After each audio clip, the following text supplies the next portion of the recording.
So, let us today do a Taoism class.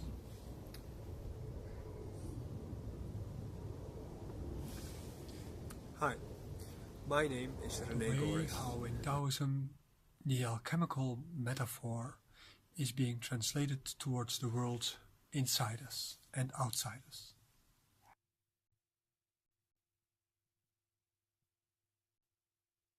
It's about balance.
Okay.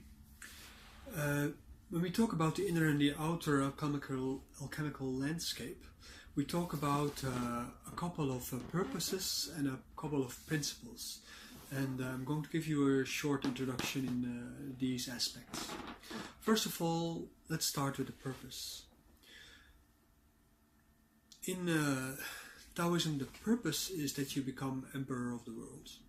I don't mean that in the sense like Napoleon meant that, or Caesar, or Hitler, or Genghis Khan, but I mean that in the literal sense, no, in the figurative sense, that you become so much in control over the powers of the world that you gain control over all the aspects of your being.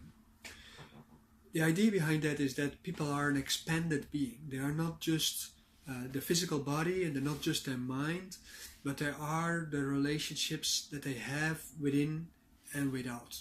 And that means that as a result of these relationships, they are in connection with everything. And we come back to that when we talk about principles. The reason why you want to become an emperor of the world is because it helps you to collect all the aspects of you which has to be gathered to create the fashion. And the fashion is the immortal spirit, if you want, and which is very often confused with the soul. But the difference with the soul is that the soul is given by God. It's a little bit like when Lu Dongping gives you a pill, and at the moment when he gives you the pill, you ingest it and then you become an immortal. This is not exactly the same. This is something that is achieved through your own effort. Your own effort is the core essence of Taoist Neidan practice. If your own effort is not there, then, well, there is nothing much. And this effort has two aspects. The one aspect is your Neidan alchemical practice, which is your discipline to collect yourself and to rule the reality that you live in. That means that you see everything in your life as if you're a ruler, and you take control over things. And second one is your morality. That means that you do not engage yourself in doing wrong things. Wrong things in that sense is things that harm other people or that affect somebody's education and self-education in a negative sense. So these kind of things, they are very important within Taoism. Then, of course, to be able to control yourself, you have to learn all kind of skills that help you understand the fabric of reality. The thing is that when you are becoming the king of the universe, that is your universe, yes, you become a representative of Huangdi. Huangdi is the emperor of the world in the factual sense in Chinese history, and he is, as the son of heaven, he is like a channel, like in a how do you call this time piece with sand that's rolling through it, and he is the small narrow point where all the sand comes through, and then the signal of heaven, or the information from heaven, comes through the emperor, and as a result of that, the emperor has information from both sides, and he can decide as a servant of Yudi, the Jade Emperor, he can serve the world as a vehicle to affect harmony in the world, so that as many people as possible can progress in their development. Of course, reality is in the way of that. Yeah? So reality is the conglomeration of a lot of different wants, and these wants are very often conflicting with each other. So as a Taoist, you live between these and you try to harmonize them in a way that resolves issues and brings as much possibilities for everybody. If you think about only benefiting yourself, your own personal training, or you only think about benefiting your personal group, or you try to think about your profits or something like this, or you try to make things that can make you a profit but can also possibly harm people, then at that moment, as a Taoist, you would abstain from that because it is counterproductive in relationship to your purposes. Because how can you gain control over something when you are in conflict with it? And that's basically it. Like when you go to war, you take something in possession, you try to own it. Now if you go to war with a country, then at that moment you invade the country, you take control over it, and it takes a lot of repression before that country acclimatizes to the new rulers. And it is both with conflicts from within as from without, and in that sense we also come back to the principles that to explain that part.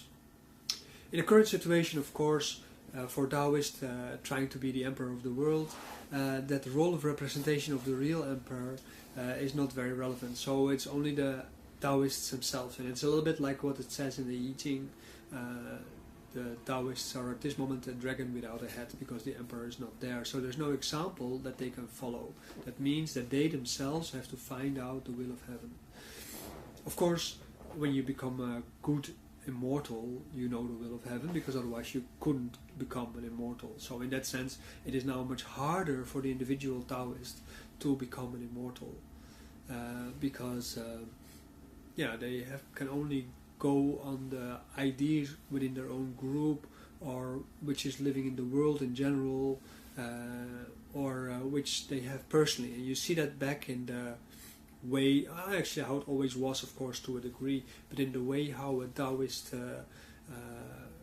is organized, in the sense that he has general teachings which is about reality, that's the cosmology of things, and then they have the teachings of their school, and that's the Pai, like in my case that will be the Wudang Xuanwu Pai, and then below that they have their personal teachings, that is their personal interpretation of things, and that follows the model of Confucian education. Confucian education says, well, there are some general principles, and once you have mastered these general principles, from there you can expand your knowledge base, or you can expand your understanding, and you can gradually become a unique individual. This unique individual, this is basically a sort of raison d'etre for education and learning and so on and so forth. But this unique individual also makes it possible, being this unique individual also makes it possible to collect the content of yourself, and yourself is then the extended self. So it's not a self that you normally use when you go do shoppings. Your shoppings is a minor aspect of this larger self.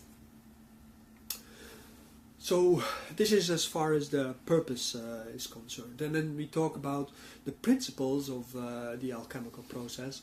And we talk about the landscape metaphor in that especially, which is the topic of today, and also the accompanying article about this. Then the first principle is, as it is without, this is also how it is within.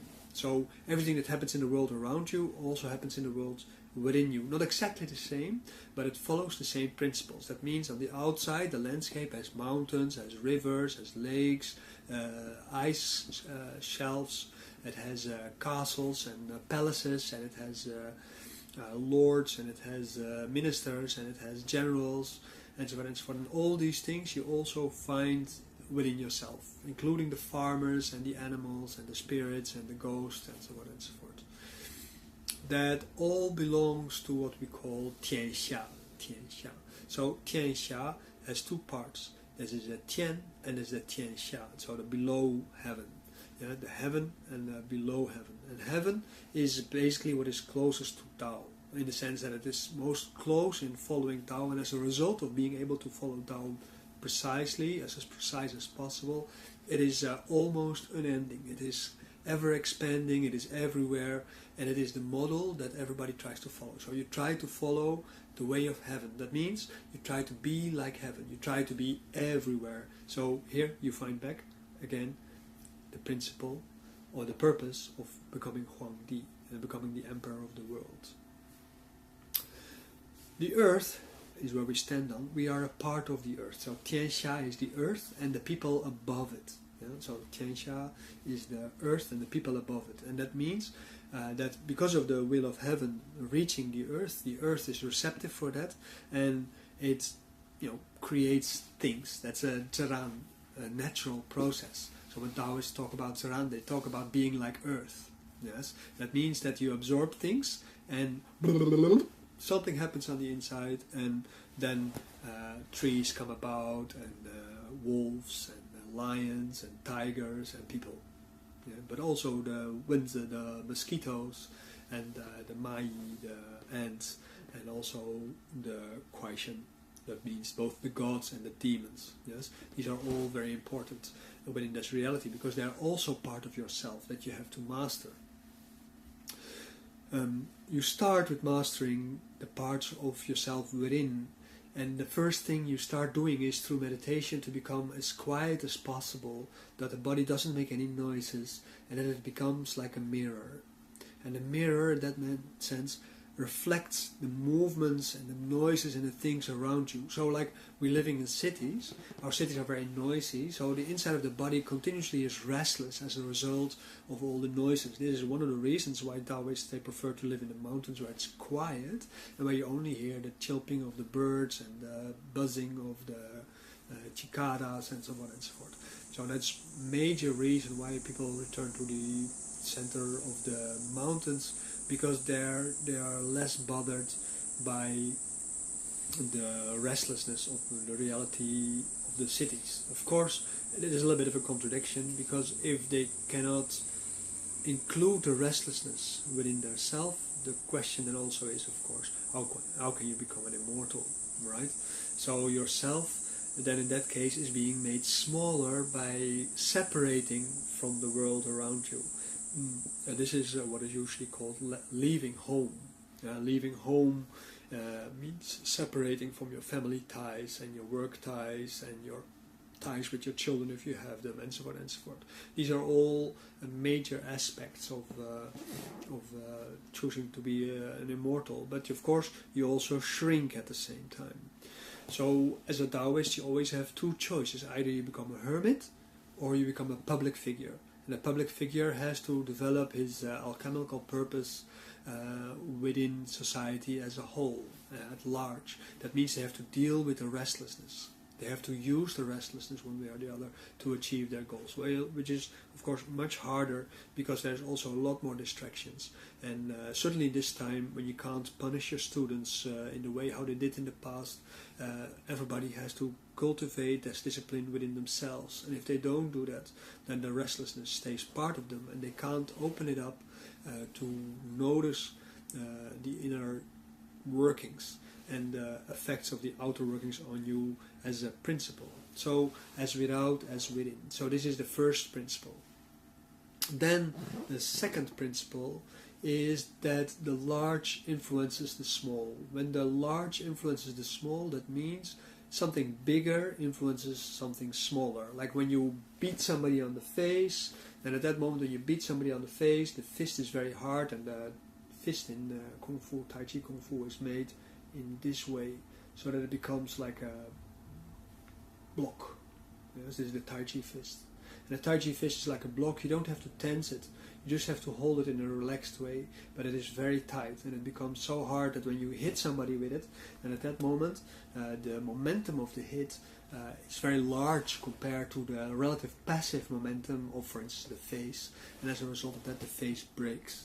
Yes, it can be the shoulder, it can be the chest, it can be any place. So this is part of the reason why in Tai Chi Chuan people learn thunder fist practices, because the thunder fist is like a thunder hitting something which is minor, which is smaller, right?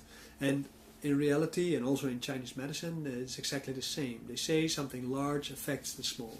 And in disease, that means that when something affects you, like a cloud of virus which hangs in the air, for instance above a city or in a street or something like this, because somebody left it behind as a trail from their disease, it affects you, and when you are not relaxed, the body panics and holds on to it, and at that moment the virus is part of your body, and the virus tries to fight out of your body, and then the immune system tries to fight the virus, so it tries to actually keep it in. So at the moment when the virus cannot go out, and that's why in Chinese medicine at that situation you affect sweating, when it can't go out it goes in, and then you get a worsening situation. That is the major raison d'etre why particular practice exists in Chinese medicine, and you don't suppress things, because then things go inside. When they go inside, they usually result in smoldering heat on the inside, tiredness, and autoimmune diseases, which can be many, as we know nowadays. Then at the moment when you go a little bit further from this large affects the small, you see that also in politics this is so. A large country is easy to affect small countries. You see this happening at this moment at China, and the way how they deal with Japan, how they deal with the Philippines, and how they deal with Vietnam, and even Indonesia and India. China is large in some parts, but it's relatively small compared to some other parts. And all the other countries also have that. Like for instance the Japanese, they have a very large economy compared, not as large as the Chinese because they have many more people, but the country has a strong economy which is large in another way than just being massive. And as a result of that, China can push against the Japanese, but the Japanese also can push back. But in the case of the Philippines, you can see that the largeness of China basically burdens on the Philippines, and they have eventually chosen a president which decides to play nice to the Chinese, so that the Chinese can accept them as a partner next to them, but it's a minor partner. It's just basically not an obstruction. It's not really a partner at that moment. So politically you have to see how that works out, because it can very well mean that if this policy continues, that at a certain point the Chinese say, like, actually we can have a bonding with each other in the way that you used to have with the United States. So that means that the Philippines become a buffer nation for the Chinese, which of course they very much want to have. They want to have a buffer around their country, the country that becomes bigger, and then their influence even becomes bigger than that. So you see how that works, right?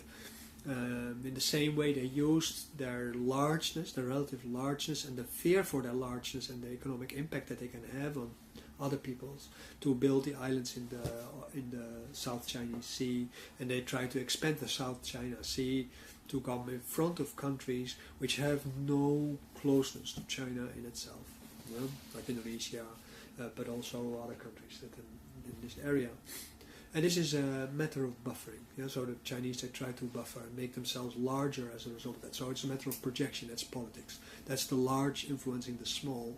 And the small, if they don't have proper support, like what they ask from the United States, then at that moment, of course, they can only give in at a certain point. And we see the same in the weather. When you're walking on the street, the sun shines, and the sun shines mildly, you feel very comfortable. But when you are, like for instance, you walk around in China, like you lived for a while in Wuhan, there were places where it was 40, 45 degrees and a sunny afternoon, and then when you would just turn your head, you would already start sweating.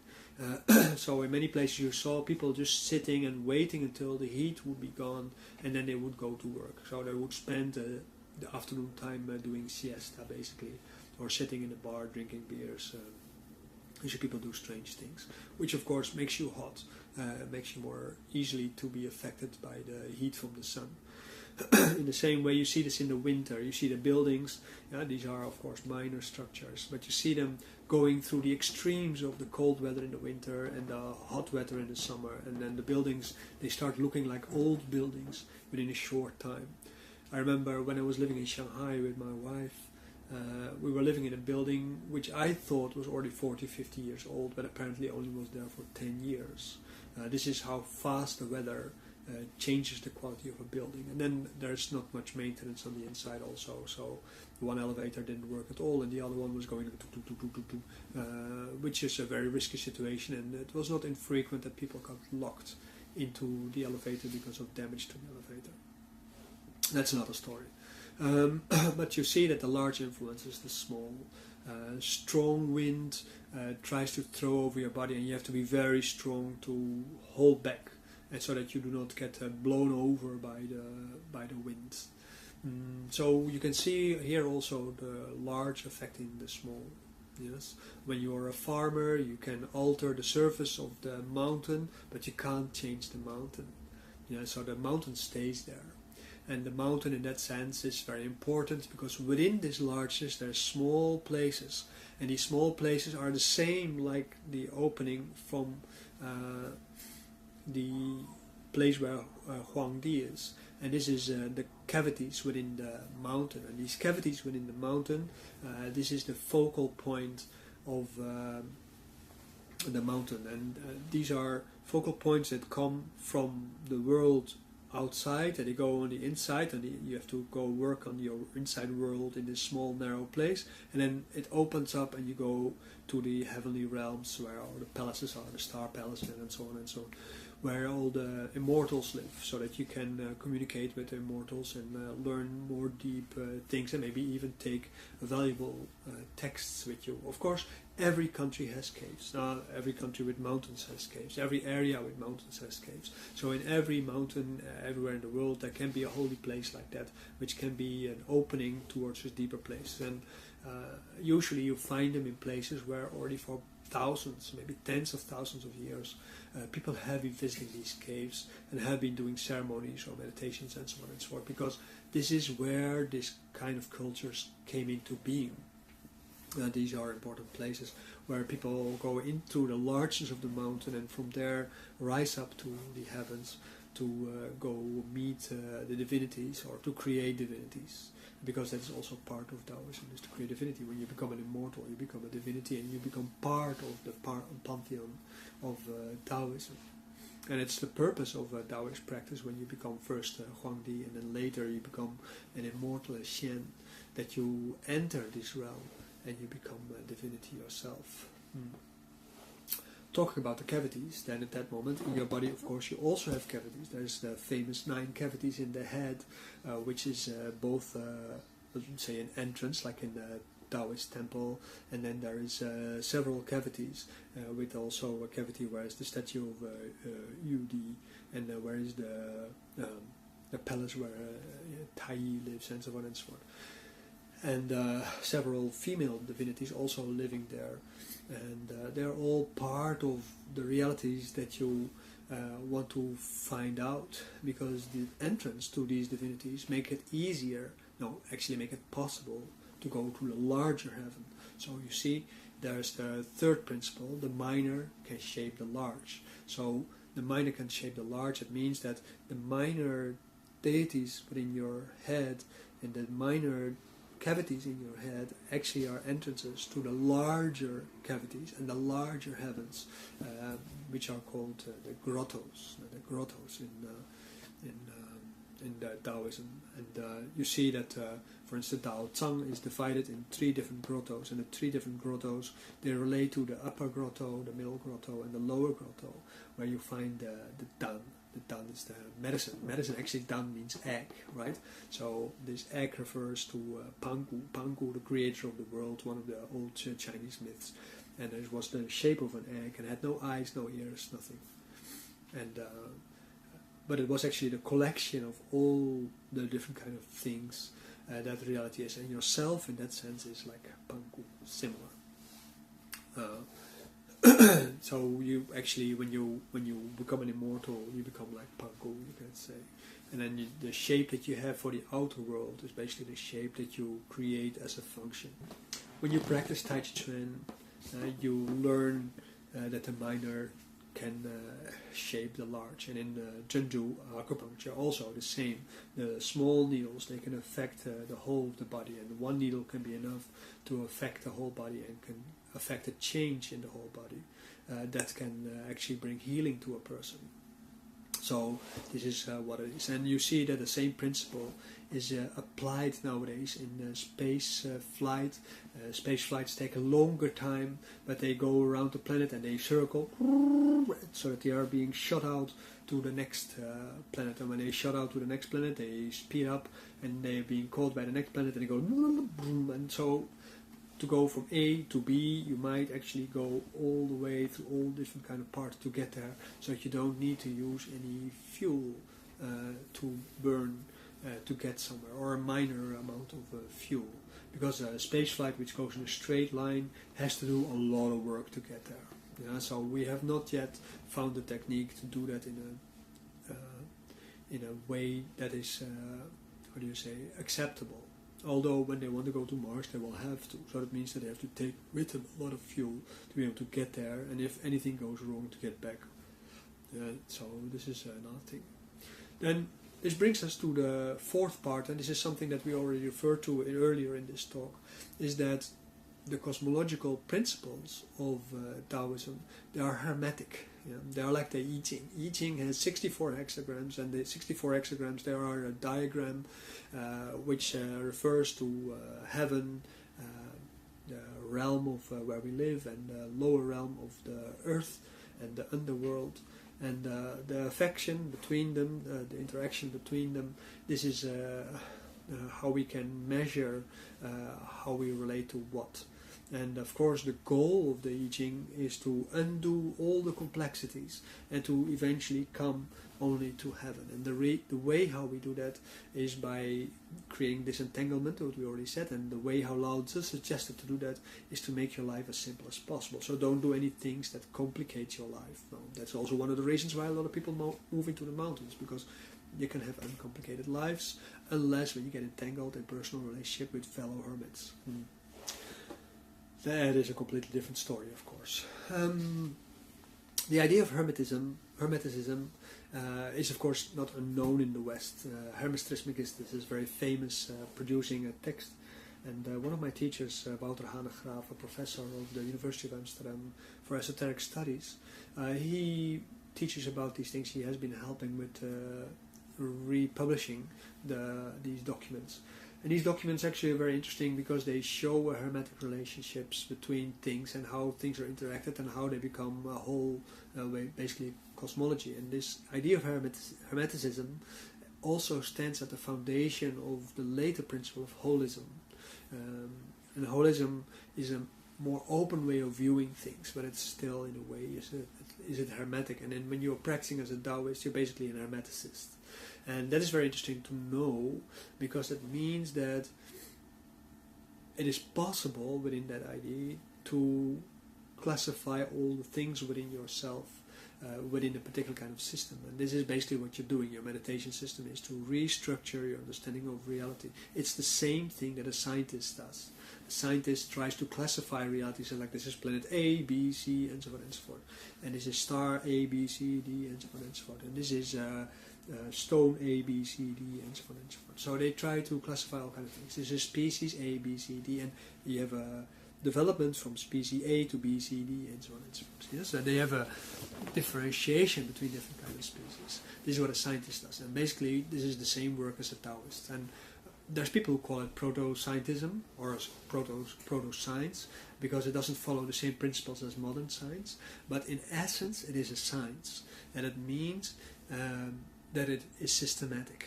Yeah, and it also has its own scientific language, and it has its own scientific principles, and some of them I am explaining today. And it can show results. These results, of course, are internalized, and that means that their science is Gnostic. Gnosticism is a very important, famous movement within Christianity also. But Gnostic in that sense means that the knowledge comes from within. But the knowledge does not come purely from within, because within is developed as everything. Yeah, the within basically is the self, and the self includes everything. So, what is very important in that is that in hermetic systems, everything connects to everything else in one way or another. It can be a very complicated way how it connects, but it does connect. Yeah, and that means that everything is knowable. Basically, everything is knowable. And the mystery, the Xuan, the mystery, the darkness of things, this is what is essential in Taoism. It is mysterious because you don't know it yet. And at the moment when you pierce through the Xuan, the mystery, then at that moment it becomes illuminated, it becomes numinous, it becomes knowable. That's why we talk about Zhi Dao, the Tao of knowledge, the Tao of knowing, the Tao of wisdom. Yes? And the means to achieve that is already laid out in the cosmological process of becoming, from Wuji to Taiji and so on and so on. And one of the stages in between is the stage of Ling. And the Ling is the most important part of the Taoist alchemical part. Without practicing this Ling, there is no way how you can develop proper alchemical results. And the principles are very simple. You know, you find them back in Chan Buddhism, or Zen, as they say in Japan, and you find them back in all kind of other Buddhist practices too. But it stops at a certain level. It stops at the level of reaching a state of bliss. And what the Taoists do on top of that stage, they first go into that state of bliss, and then they darken the light. So they bring the light back into the darkness so that they see the inner luminosity. Like with yoga, you basically practice in the daylight because you need the sun. Yeah? Prana is basically the light of the sun. The wisdom of things is seen as being in the light of the sun. And Buddhists, they basically follow a similar kind of path. The consciousness is the sun. So the consciousness and the sun, they relate to each other. There's many cultures who are looking like that.